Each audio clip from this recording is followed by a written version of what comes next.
One thing that St. John Paul II in his Theology of the Body and many others have expounded upon is that one sin will always lead to another. One lie will always lead to another. The multiplication of laws is a result of original sin.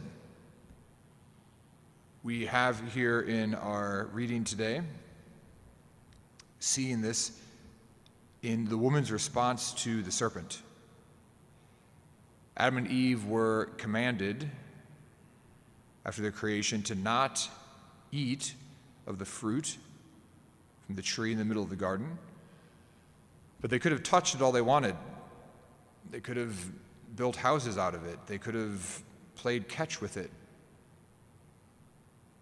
And yet you hear the woman responding to the serpent.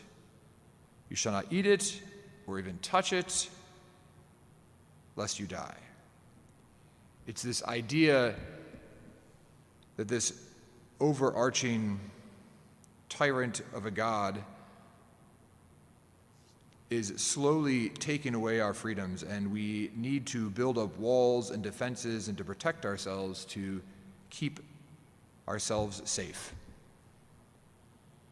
It's the opposite of this embracing of a God who truly is one of love, of compassion, of mercy, of kindness, of gentleness, who intimately loves us and desires our good, and only gives us laws to save us. Who only gives us laws out of radical love, because he knows that when we choose to not follow them, it is to our own demise. And thus we have beautifully here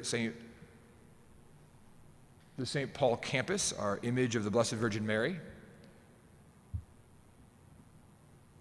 of Mary stepping on the head of the serpent. So here in our gospel passage today, we have the fall of Adam and Eve, where they take the fruit, which they are forbidden to do, and they eat of it. And the original sin is then set into motion. And here we have Our Lady crushing the head of the serpent and putting order back into life. There has to be a point in our life as well where we, like the Blessed Mother, where we strike, where we make the choice to choose to end.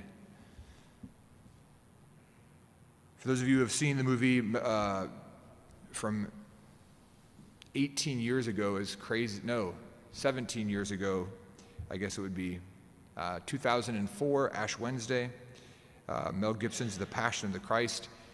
It's one of those very, very powerful moments in the movie, in the beginning of the movie, where Jesus is in the Garden of Gethsemane, and this is totally artistic interpretation. There is no reference to, well, we truly know that Satan was there, but there's that great moment where Jesus gets up and he's been sweating blood, and he crushes the head of the serpent that has been tempting him with his heel. And here Our Lady doing the same, and in our own lives to make those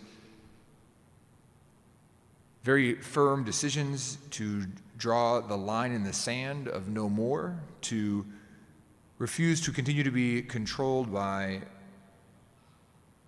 this multiplication of laws that we often lead ourselves down, and to be set free.